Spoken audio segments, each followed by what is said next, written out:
Hello అండి. నేను doctor Nitin Reddy, consultant physician and diabetologist at Raina hospitals Kompally. చాలా కామన్‌గా ఈవెన్ యంగ్ ఇండివిడ్యువల్స్ హెడేక్ కామన్‌గా వస్తూ ఉంటారండి. ఈ హెడేక్ కంప్లెయింట్ ఈ మధ్య చాలా కామన్‌గా చూస్తున్నాం. 15-20 ఇయర్స్ నుంచి, మిడిల్ ఏజ్ నుంచి, ఓల్డ్ పేషెంట్స్ అందరిలో మనం హెడేక్ కామన్‌గా చూస్తుంటాం. ఈ హెడేక్ కారణాలేంటి? What are the reasons headaches కామన్‌గా వస్తాయండి? ఫస్ట్ అండి, హెడేక్స్ మోస్ట్ కామన్ హెడేక్ వచ్చేసి స్ట్రెస్ హెడేక్. చాలా కామన్‌గా ఈ మధ్య ఈ స్క్రీన్ టైమ్స్, ఫోన్స్ ఎక్కువ చూడడము, నిద్ర సరిగ్గా లేకపోవడము.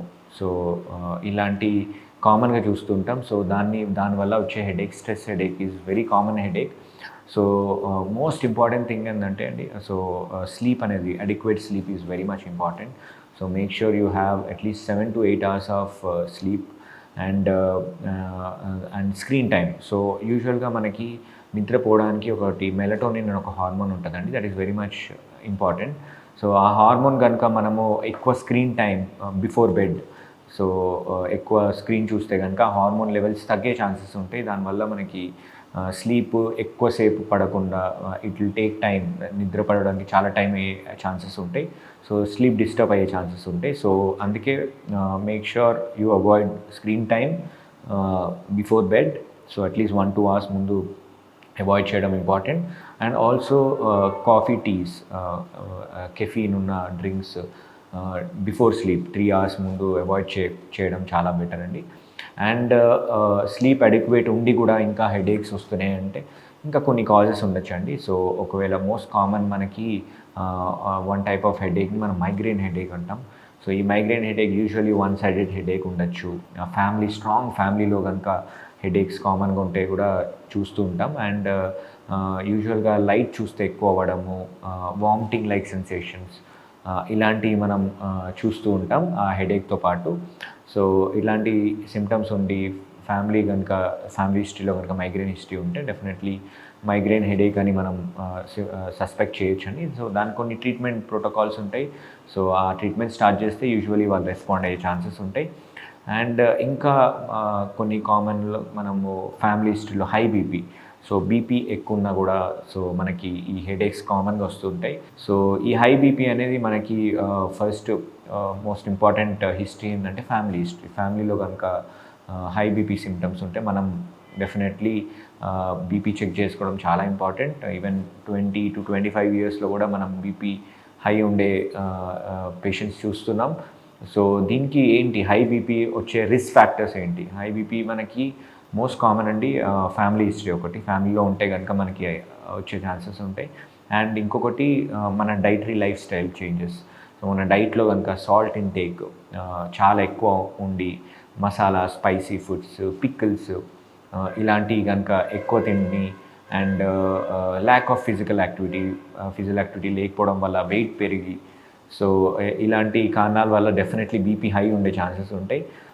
Make sure you have restricted salt అంటే less than 5 grams per day. ఒక టీ స్పూన్ కన్నా తక్కువ సాల్ట్ మొత్తం డే అంతా దానికన్నా దాటకుండా చూసుకోవాలి. అండ్ పికిల్స్ మ్యాక్సిమం అవాయిడ్ చేయడం ఇంపార్టెంట్.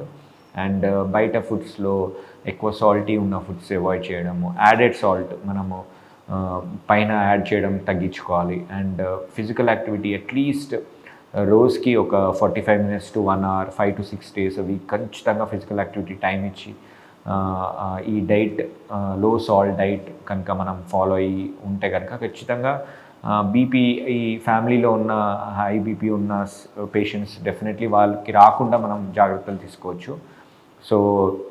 ఇన్ కేస్ బీపీ మనకి ఉందని సిమ్టమ్స్ ఇలాంటివి ఉండి బీపీ చెక్ చేసి హై బీపీ ఉంటే we take readings of 2 to 3 readings.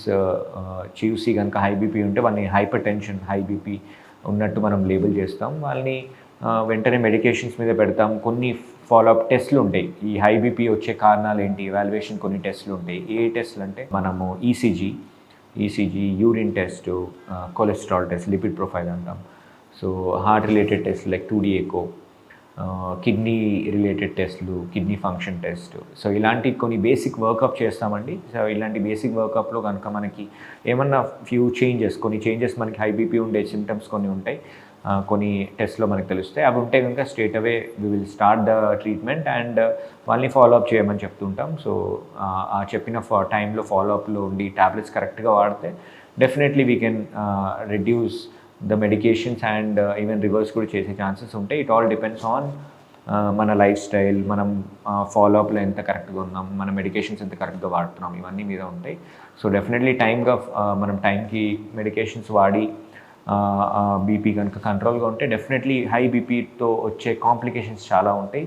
So like మనం హార్ట్ రిలేటెడ్ స్ట్రోక్స్ చూస్తున్నాం, బ్రెయిన్ రిలేటెడ్ స్ట్రోక్స్ చూస్తున్నాం అండ్ కిడ్నీ ఫెయిల్ అయ్యే ఛాన్సెస్ ఉంటాయి.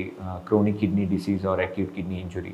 సో కిడ్నీస్ డ్యామేజ్ అయ్యే ఛాన్సెస్ ఉంటాయి. బీపీ కనుక ఎక్కువ రోజులు హై ఉండి దాన్ని మనం ట్యాబ్లెట్స్ వాడకపోతే ఇట్లాంటి కాంప్లికేషన్స్ డెఫినెట్లీ అయ్యే ఛాన్సెస్ ఉంటాయి. ఇంకా హై ఉంటే hypertensive retinopathy, I related changes ఉండే ఛాన్సెస్ ఉంటాయి. సో మల్టిపుల్ ఆర్గన్స్ ఎఫెక్ట్ అయ్యే ఛాన్సెస్ ఉంటాయి హై బీపీ వల్ల. సో ఇలాంటి కాంప్లికేషన్స్ ప్రివెంట్ చేసుకోకుండా ఉండాలంటే డెఫినెట్లీ మనం టైంకి మెడికేషన్స్ వాడి కరెక్ట్ టైంకి ఫాలో అయితే కనుక ఖచ్చితంగా మనము ఈ హైపర్టెన్షన్ని మనం ట్రీట్ చేయొచ్చు. సో అండ్ ఇలాంటి కాంప్లికేషన్స్ కూడా ప్రివెంట్ చేయొచ్చు అండి. సో ఈ కామన్ కాజెస్ హెడేక్ అయితే చాలా కామన్గా మనం ఇవి చూస్తూ ఉంటాం.